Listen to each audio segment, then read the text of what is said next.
मुझे आपके इस कार्यक्रम में, जहां आद्य पत्रकार देवऋषि नारद स्मृति कार्यक्रम उनके नाम पर सम्मानित किया गया है पत्रकारों को, और जिसमें चर्चा के लिए विषय रखा गया है राष्ट्रीय अस्मिता और समकालीन चुनौतियां, उसके लिए उसमें आपके साथ सम्मिलित होकर मुझे बहुत बहुत खुशी है।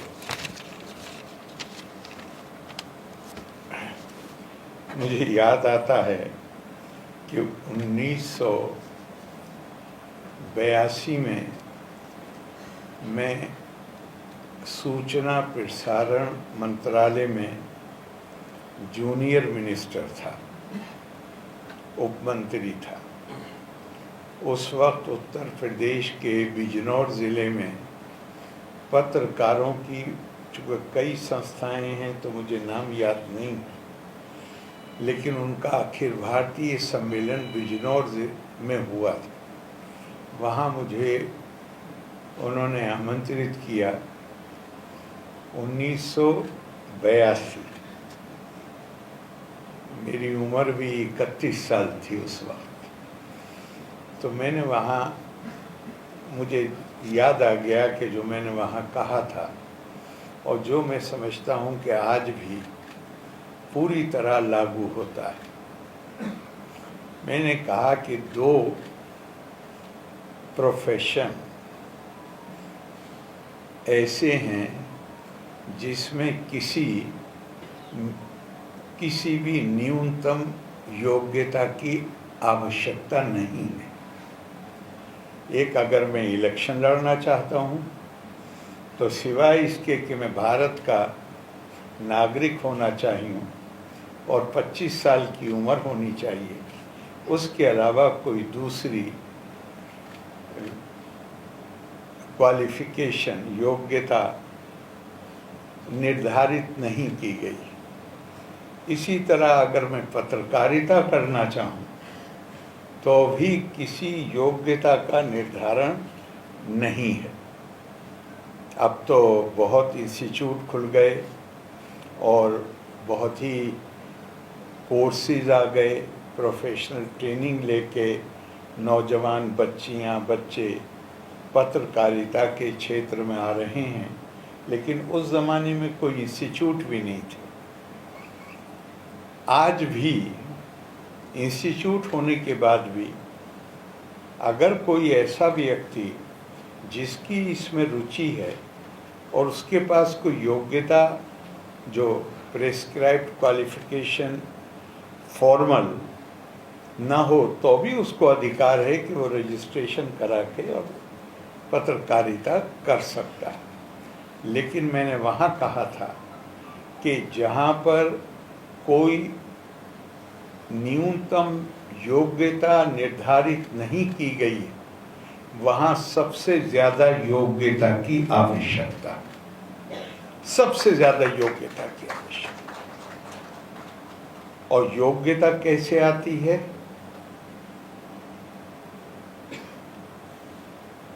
और चीज़ें मैं बाद में कहूँगा, लेकिन पहले चूँकि आद्य ऋषि, आपने कहा है आद्य पत्रकार नारद ऋषि को, तो वो पहले मैं उनके बारे में बात करता हूँ कि क्या उन्होंने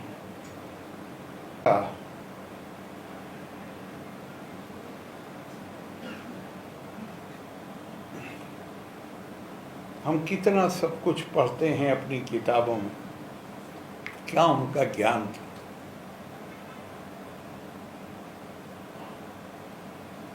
जो कोई ये कहना चाहे कि ये कहानियां हैं, उनको कहने का पूरा अधिकार, मैं उसको चुनौती नहीं दे रहा। लेकिन जिसे हम अंग्रेजी में मिथ कहते हैं, जिसे मिथ्या असत्य को नहीं कहा जाता है,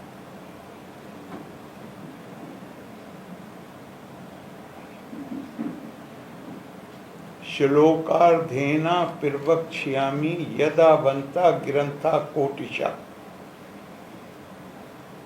ब्रह्म सत्यम जगत मिथ्या, जीवो ब्रह्मेवा नापरा। मिथ्या को खुद आदि शंकर ने सदा सद कहा है। जो सत्य नजर आए लेकिन सत्य ना हो, जो असत नजर आए लेकिन असत ना हो, जो निरंतर परिवर्तनशील, तो जिन्हें जो कहना चाहें वो कह सकते हैं, लेकिन दुनिया में शायद ही कोई राष्ट्र ऐसा हो जो इस आधार पर अपने आदर्श और मूल्य न स्थापित करता हो, अपने प्रेरणा स्रोत को तलाश न करता हो। तो वो पत्रकार से ज़्यादा मुझे लगता है कि नारद ऋषि, जिसे हम कह सकते हैं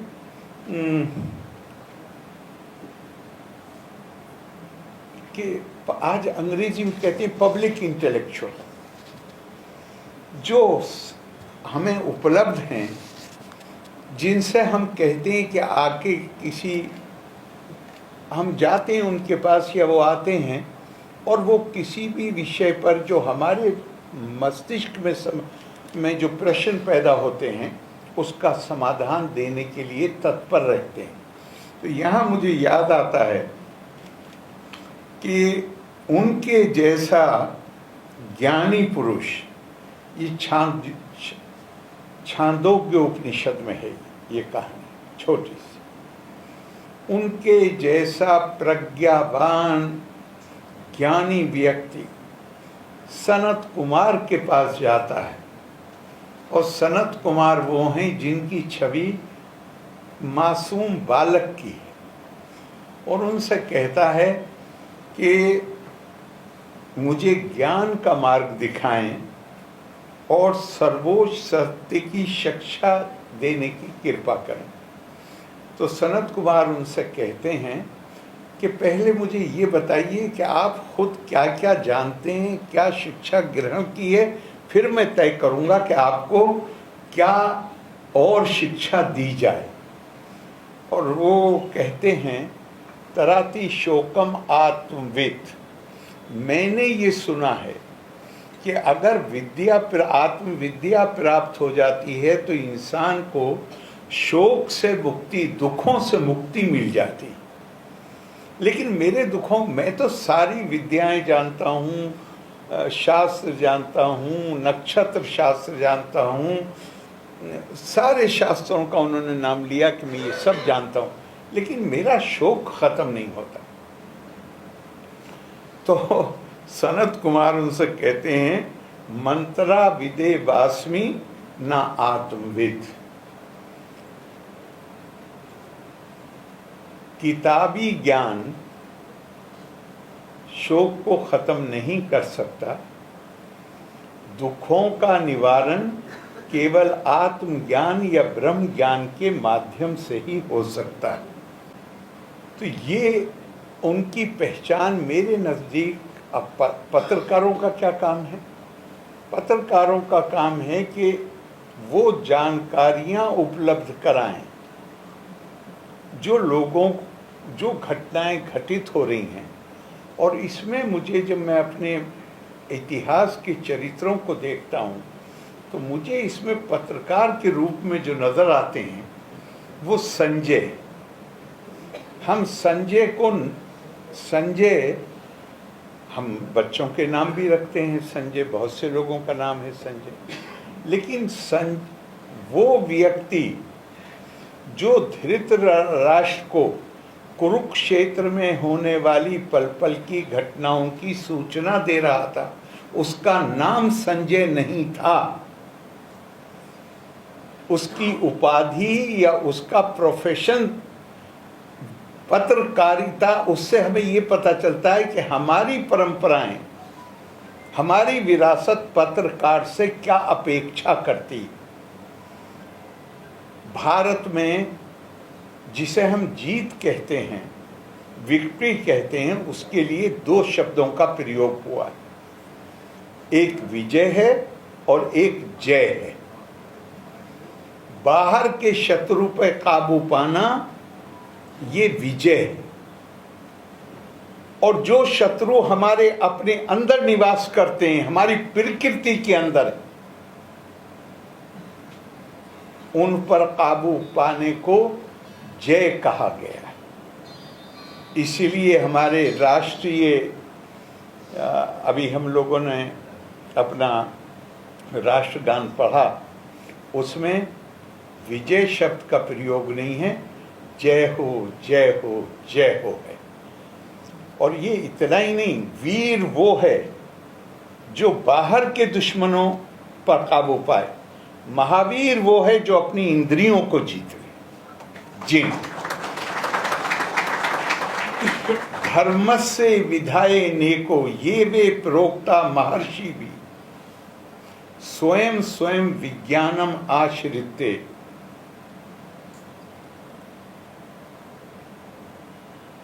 धर्म की अलग अलग व्याख्याएं की गई, अपनी अपनी समझ और अपने अपने तजर्बे के अनुसार, लेकिन अपने ऊपर कंट्रोल करना ये सभी ने स्वीकार किया है। स्वयं सम विज्ञानम आश्रिते, अपने ऊपर काबू पाना ये सबसे बड़ा धर्म है। ये हमारी भारतीय संस्कृति बताती। तो संजय का मतलब क्या था? संजय का मतलब है, मतलब पत्रकार का मतलब क्या हुआ भारत की प्राचीन परंपरा में? जो अपने द्वेष, राग, अनुराग, भय, मोह, लाभ, इनसे अपने आप को ऊपर उठा ले, वो संजय। और उसको ये अधिकार है, उससे फिर ये अपेक्षा की जाती है कि वो बगैर किसी लाग लपेट के घटनाओं की रिपोर्टिंग करेगा। ये हमारी अगर हम कहें कि हमारी जो विरासत है पत्रकारिता की, वो हमें ये बताती है। तो मैं आज जिनको सम्मानित किया है उनको एक बार फिर बहुत बधाई देता हूँ।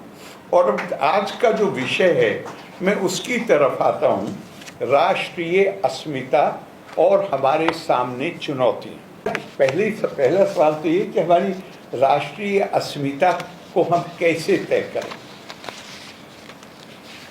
क्या है हमारी राष्ट्रीय अस्मिता? दुनिया में भारत की पहचान, या पतन के काल से गुजरे हैं, उससे बाहर निकले हैं, हम बहुत सी चीज़ें भूल गए। हमें अपने आप को याद कराने की ज़रूरत होती है। भारत की पहचान दुनिया में, भारतीय संस्कृति की पहचान दुनिया में ज्ञान की संस्कृति के तौर पे है। और ये अपने मुंह से अपनी तारीफ करना बहुत अच्छी बात नहीं होती है। मैं पहले भी कहीं सुना चुका हूँ कि हमारी परंपरा ये बताती है कि जिनका हमें, जो हमारी श्रद्धा के पात्र हैं, अगर हम उनके लिए अब शब्द इस्तेमाल करें तो ये उनकी हत्या कराने के बराबर है। और अगर हम अपने मुंह से अपनी प्रशंसा करें तो ये आत्महत्या के बराबर है। इसलिए मैं प्रशंसा की करके अपनी तरफ से कुछ नहीं कहना चाहता। दुनिया ने ये स्वीकार किया और इसमें गर्व की अनुभूति करने का हमें पूरा अधिकार है, लेकिन उससे ज़्यादा अपने दायित्व की अनुभूति करने की जिम्मेदारी है। जब हम अपने इस इतिहास को जानते हैं, दुनिया ने माना 10वीं 11वीं सदी में यूरोप का पुनर्जागरण अभी प्रारंभ बस हुआ ही था, लेकिन दुनिया में बौद्धिक गतिविधियों का केंद्र उस वक्त मध्य एशिया बन गया था और बगदाद उसका केंद्र था। और अरब ऑथर्स का कहना ये है कि जब उनका जब उन्होंने 850 और 900 के बीच में वो तकरीबन आधी दुनिया पे अरब कब्जा कर चुके थे, अब जंगें बंद हो चुकी थी। और जो मैं उस काल की बात कर रहा हूं जो उनका बौद्धिक गतिविधियों का काल, जहां उनके बुद्धिजीवी लोगों ने 9-9, 10-10 वॉल्यूम में दुनिया का इतिहास लिखा। आप किसी को भी पढ़ लीजिए, तबरी को, इब्ने कसीर को, इब्ने असीर को, किसी को भी, 8-9 लोग हैं, सब इस बात पर सहमत हैं। और पहले वॉल्यूम के पहले अध्याय में हर किसी ने लिखा है कि दुनिया में 5 बड़ी सभ्यताएं हैं। ईरान की सभ्यता अपने वैभव के लिए, चीन की सभ्यता अपने कौशल के लिए, रोम की सभ्यता अपनी सुंदरता के लिए, तुर्कों की सभ्यता अपनी बहादुरी के लिए जानी जाती है, और भारत की सभ्यता अकेली सभ्यता है जो ज्ञान और प्रज्ञा के संवर्धन के लिए जानी जाती है। और ये केवल उन्होंने नहीं कहा, उन्होंने तो बाद में लिखा है।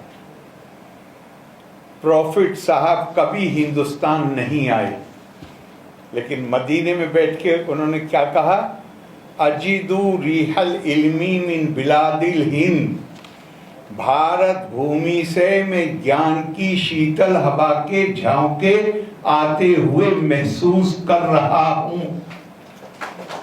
इसी को इकबाल ने अपनी नज्म में कहा, मीरे अरब को आई ठंडी हवा जहां से।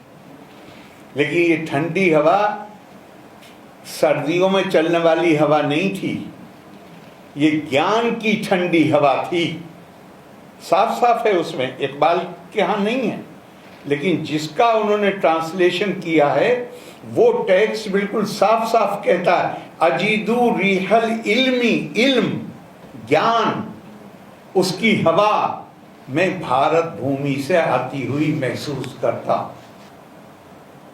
बाद में ये सही है, हमारे ऊपर विदेशी शासक आए, सेंट्रल एशिया से आए, उनकी कोई ज्ञान की परंपरा नहीं थी, उन्होंने हमारी हर चीज़ को इसलिए कि ज्ञान की परंपरा नहीं थी, और दूसरा भी वजह कि जब भी कभी बाहर से कोई शासक आते थे तो वो पहला काम करते हैं, दुनिया भर में वो पहला काम करते हैं कि जिनके ऊपर उन्होंने कब्जा किया है उनका मनोबल तोड़ते हैं, और उसके लिए हर तरीका इस्तेमाल करते हैं जिसमें उनकी संस्कृति को, उनके ज्ञान को, उसको भी हीनता की दृष्टि से देखने की कोशिश की जाती है। लेकिन हम दूसरे की दृष्टि से नहीं देखेंगे, हम तो अपनी दृष्टि से देखेंगे। और मैं उदाहरण करना चाहूँगा ये समझने के लिए कि हमारी अस्मिता क्या है। गुरुदेव रविंद्रनाथ टैगोर कहते हैं, मैं भारत से अगाध प्रेम करता हूँ, इसलिए नहीं कि मैं भूगोल की मूर्ति बनाकर उसकी अर्चना करना चाहता हूँ, इसलिए भी नहीं कि ये मेरा सौभाग्य है कि मैं भारत भूमि में पैदा हुआ हूँ। मैं भारत की से अगाध प्रेम करता हूँ इसलिए कि ये वो भूमि है जिसने अपनी संतान की चेतना से उत्पन्न जीवंत शब्दों को कठिनतम परिस्थितियों में भी जीवित रखा, सुरक्षित रखा। I love India not because I cultivate the idolatry of geography, ये उन्हीं के शब्द हैं। Not because I had the good fortune to be born in India, but because India has saved the living words which issued from the illuminated consciousness of her children. हमारी अगर कोई स्वामी विवेकानंद की आप जो उनके बहुत ही प्रसिद्ध किताब है, उनके वॉल्यूम तो 9 हैं, लेकिन उनकी एक छोटी किताब है कोलंबो से अल्मोड़ा तक, उसमें पढ़ लीजिए कि भारत का पुनरुद्धार, भारत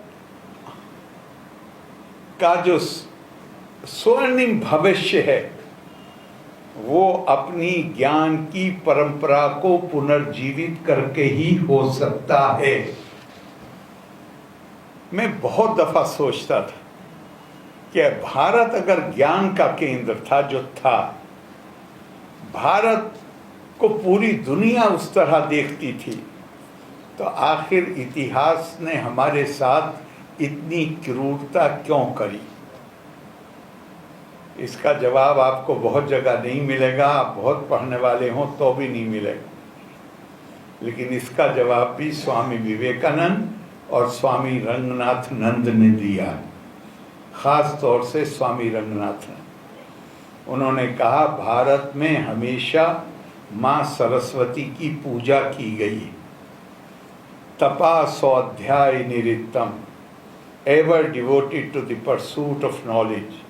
और नॉलेज, ज्ञान प्राप्त करना केवल इतना नहीं है होता है कि मैंने मेहनत करके ज्ञान अर्जित कर लिया। ज्ञान प्राप्त करने का दूसरा हिस्सा ये है कि जो ज्ञान आपने प्राप्त किया है उसको दूसरों के साथ साझा करिए। तब माँ सरस्वती की हम ये कह सकते हैं कि हमें ये अधिकार बनता है तब कि हम माँ सरस्वती की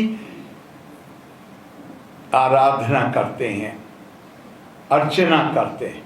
अगर हम दूसरे हिस्से को छोड़ दें तो स्वामी रंगनाथनंद ने श्रीमद् भागवत से एक लाइन कोट की है और उन्होंने कहा है, सरस्वती ज्ञान खल्व यथा सती। जो ज्ञानी महिला या पुरुष ज्ञान को अपने सीने में बंदी बनाकर रखते हैं और उसको दूसरों के साथ साझा नहीं करते, वो माँ सरस्वती के उपासक नहीं बल्कि खलनायक। और स्वामी रंगनाथनंद ने कहा कि हमें जो ये इतिहास हमारे साथ जो क्रूरता की, वो केवल इसीलिए संभव हो सकी क्योंकि हमने अपने पतन के काल में ज्ञान के दरवाजों, हमने ज्ञान अर्जित करना बंद नहीं किया, लेकिन ज्ञान को साझा करना बंद कर दिया। आज मुझे कहने में बहुत ही खुशी है कि आज नहीं, ये लगभग जब से वो जिसे हम कहते हैं रिनेसां ऑफ इंडिया जब से शुरू हुआ है, हमने अपनी इस गलती को महसूस किया है। गलती नहीं, भयंकर गलती।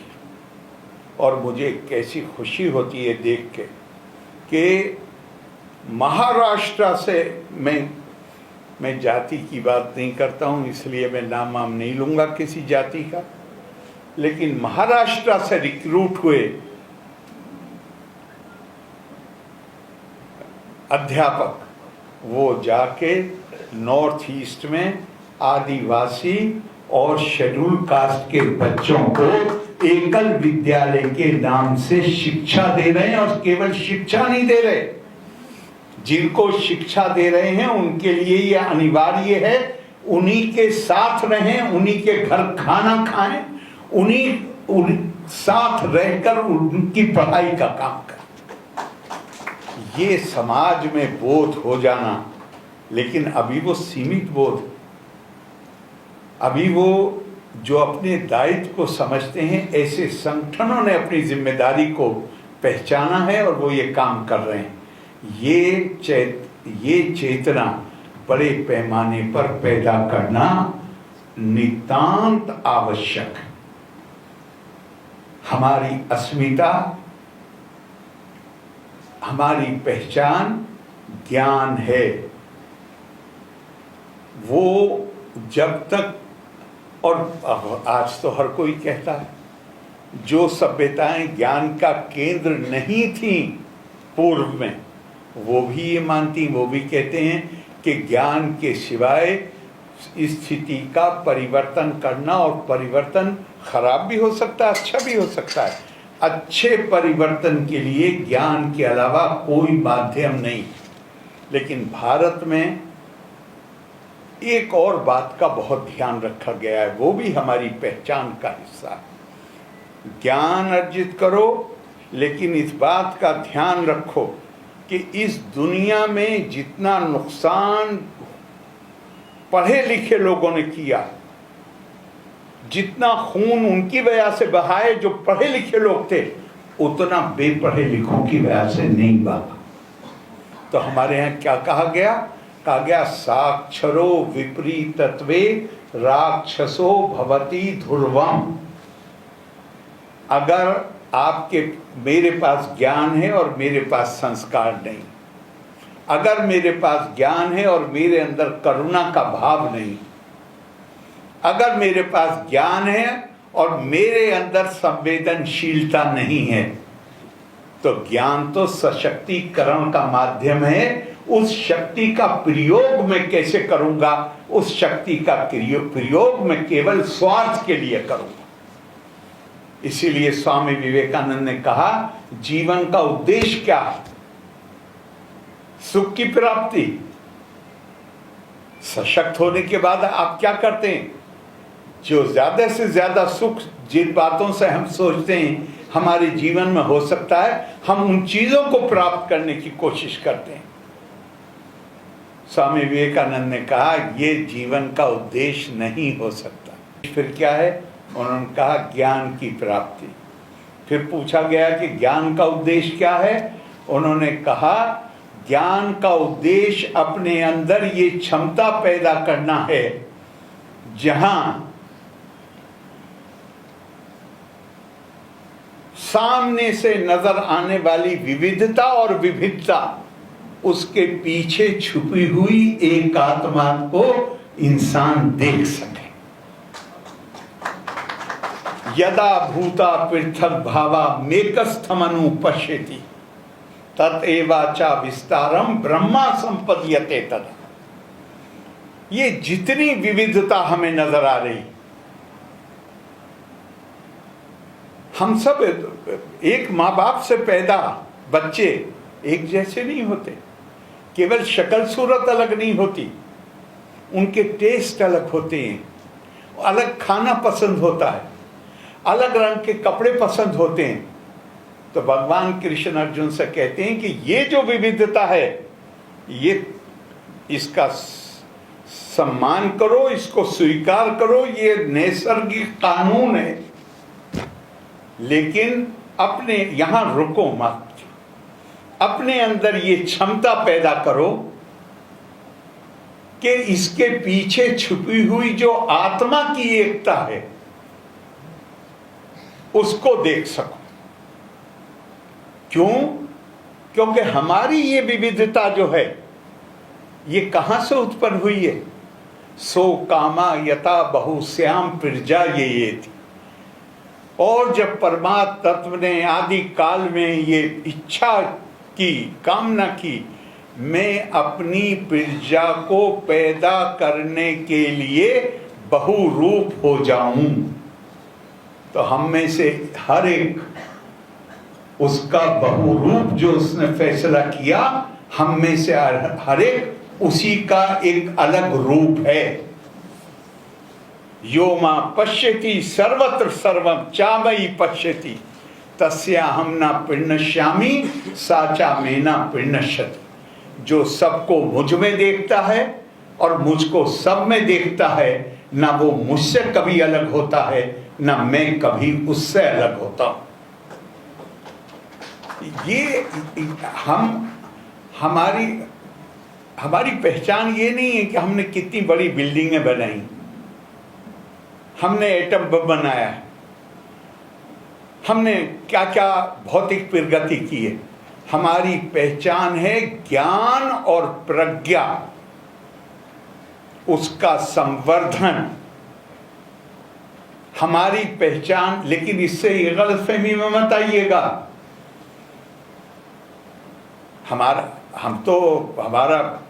हमारी आस्था है, केवल विश्वास नहीं है। हम शांति को परम धर्म मानते हैं, शांति को परम धर्म मानते हैं, फॉरगिवनेस को, शांति को, पीस को परम धर्म मानते हैं, अहिंसा को परम धर्म मानते हैं। लेकिन इनका मतलब कायरता नहीं होती है। इसका मतलब ये नहीं होता है कि अगर कोई आके आपके ऊपर हमला कर रहा है तो आप हाथ बांध के खड़े हो जाइए कि मैं तो शांति और अहिंसा में विश्वास करता हूँ। हरगिज़ नहीं। हमारी प्राचीन संस्कृति है जो अविरल और निरंतर है। वो कुछ सिद्धांतों के ऊपर है। उस आखिर कोई कारण तो है कि दुनिया की प्राचीन संस्कृतियां खत्म हो गईं और भारत की प्राचीन संस्कृति निरंतरता के साथ चल रही। वही आदर्श और मूल्य जो आज से कई हजार साल पहले भारतीयों को प्रेरणा देते थे, आज भी वही आदर्श और मूल्य हमें, हमारे दिलों को गरमा देते हैं। तो हमारी ये संस्कृति, इसके आधार पर एक जीवन शैली, हमारा ये भी परम कर्तव्य है कि हम अपनी जीवन शैली को सुरक्षित रखने की क्षमता हमारे अंदर होनी चाहिए। इसीलिए हमारे यहाँ कहा गया है, आह्वान किया गया है, अग्रता चतुरो वेदा प्रश्ता सशरम धनु इदम ब्रह्मम इदम छात्रम शास्त्रादपि शस्त्रादपि। पहली चीज ज्ञान की प्राप्ति। आप ज्ञान संपन्न होने चाहिए, ये पहला कर्तव्य। और दूसरा, पीठ के ऊपर शस्त्र भी होने चाहिए, क्योंकि जब भी कभी कोई विवाद पैदा होगा, कोई समस्या पैदा होगी, उसको ज्ञान के माध्यम से, संवाद के माध्यम से, बातचीत के माध्यम से समस्या का समाधान ढूंढो। लेकिन ये ध्यान रखो, हर एक के अंदर आत्मा है। हम उसका सम्मान करते हैं, उसमें परमात्मा को देखते हैं, लेकिन हर कोई दुनिया में हमारी सोच का नहीं। बहुत से लोग ऐसे हैं जिनके लिए संवाद की शक्ति अर्थहीन है, वो शक्ति के संवाद में विश्वास करते हैं। और जब वो कोई बात ज्ञान की सुनने को ही तैयार ना हो और उनको एक ही बात आती हो कि शक्ति का संवाद, ताकत, हथियार, तलवार, तो फिर तुम्हारे पास भी ये ताकत होनी चाहिए कि तुम उनके बढ़ते हुए हमलों को रोक। हम हमला नहीं करेंगे, लेकिन हमें अपना बचाव करने की क्षमता हमारे अंदर होनी चाहिए। और मुझे बहुत खुशी है कि इस वक्त जहां मैंने कहा भी है, आपने शायद सुना हो, कि केवल कुछ 26 आदमियों को मारने का, उनकी जान लेने का, मासूमों की जान लेने का मामला नहीं था। ये तो एक नीति का हिस्सा है और उस नीति का उद्देश्य है भारत के शरीर पर एक, मैं हिंदी में केवल अनुवाद कर रहा हूं, इंटरनेट पे चले जाइए। जिब्राल्टर ऑपरेशन 1988 में ये उन्होंने अपनी नीति बनाई बांग्लादेश के बाद कि अब ये साफ है कि हम भारत को जंग के मैदान में नहीं हरा सकते, लिहाजा सीधी लड़ाई लड़ने की बजाय हमें भारत के शरीर पर 1000 जख्म लगाने हैं जो आतंकवाद के जरिए ही लगाए जा सकते। हम सामने से नहीं लड़ेंगे, धोखे से अंदर भेजेंगे, चोरी से भेजेंगे, उनको ब्रेन वॉश करेंगे और भारत को 1000 जख्म लगाएंगे और इतना खून निकालेंगे कि भारत कमजोर होकर गिर पड़े। बहुत साल तक ये तकरीर पाकिस्तान के पूर्व राष्ट्रपति ज़िया-उल-हक की इंटरनेट पे नहीं थी। अब इंटरनेट पे मौजूद है, मैं आरोप नहीं लगा रहा हूँ। तो मुझे बहुत खुशी है कि हमारे माननीय प्रधानमंत्री जी, हमारी सेना, हमारे देश के लोग जिस तरह एक व्यक्ति, मुझे अगर 1% या 2% कोई दूसरी राय के हों तो मुझे कोई दिक्कत नहीं होती चौरसिया साहब। इसलिए नहीं होती कि हमारी ये भी परंपरा है कि जो 99% से भी ज़्यादा लोग मानते थे, चारवाक ने हर चीज़ को रविश कर दिया। उसने कह दिया ये कुछ भी नहीं है। लेकिन इस देश ने कभी एक कंकरी नहीं मारी, बल्कि महात्मा कहा। ये इस देश की संस्कृति का हिस्सा है।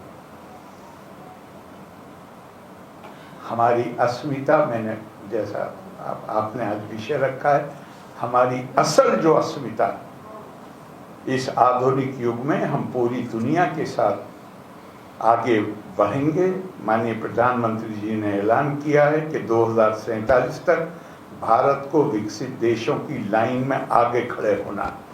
हम उसके लिए संकल्पबद्ध हैं। हम उसके लिए, हर भारतीय उसमें अपना योगदान देगा, उसमें मुझे कोई संदेह नहीं है। लेकिन इस ध्यान के साथ कि हमारी असल अस्मिता जो है वो ज्ञान और प्रज्ञा है।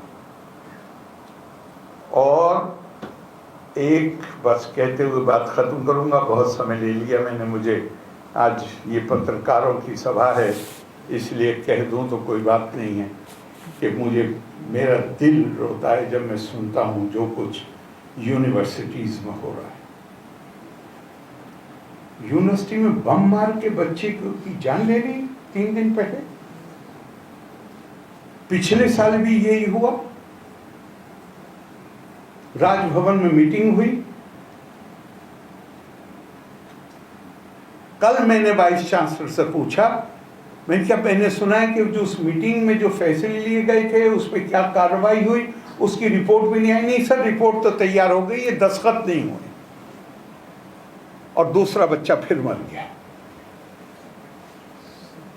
क्या है ये यूनिवर्सिटियां मां सरस्वती के मंदिर हैं, इन्हें अराजक तत्वों के सुपुर्द कर दिया हमने। तो मैंने उनसे कहा, मैं कि ये मीटिंग अब राजभवन में नहीं होगी, जहां ये घटना घटित हुई है कल मैं वहां आ रहा हूं और मैं यहां से सीधा वहीं जा रहा हूं। इसमें भी आपका से मैं हाथ जोड़ के निवेदन कर रहा हूं कि हम ज्ञान की संस्कृति है। मैंने सारी देर उसी पर अपना वक्त लगाया। अगर ज्ञान के मंदिर में बम चलेंगे या ऐसी घटनाएं होंगी जो शर्मिंदा, मैं कह नहीं सकता। केरला में 5 साल में लड़ता रहा गवर्नमेंट से, 5.5 साल, लेकिन वहां पे लड़ाई इस बात पर सीमित थी कि वो चाहते थे कि एकेडमिक मेरिट की बजाय पार्टी एफिलिएशन के मुताबिक अपॉइंटमेंट हो, जो नहीं हुए। 15 की 15 यूनिवर्सिटी में नहीं हुए, वो नाराजगी थी। लेकिन यहाँ जो मैं देख रहा हूँ 4 महीने में, मैं आपसे कहता हूँ मुझे उसके बारे में बताने में भी आपको शर्म आई थी। मैं पब्लिकली उसको बता नहीं सकता।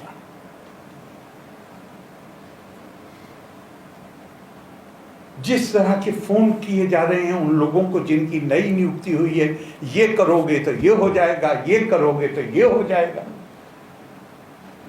1-2 एक्शन भी लिया जहां बिल्कुल पुष्टि हो गई। तो इसमें मुझे आपकी मदद चाहिए। मैं आपसे उसके लिए प्रार्थना कर रहा हूं, अनुरोध कर रहा हूं, और आप सबके दिल को मैं अपनी शुभकामनाएं देता हूं। जिन्होंने को आज सम्मानित किया गया है उनको एक बार फिर बधाई देता हूं। लोका समस्ता सुखिनो भवन्तु। धन्यवाद। जय हिंद।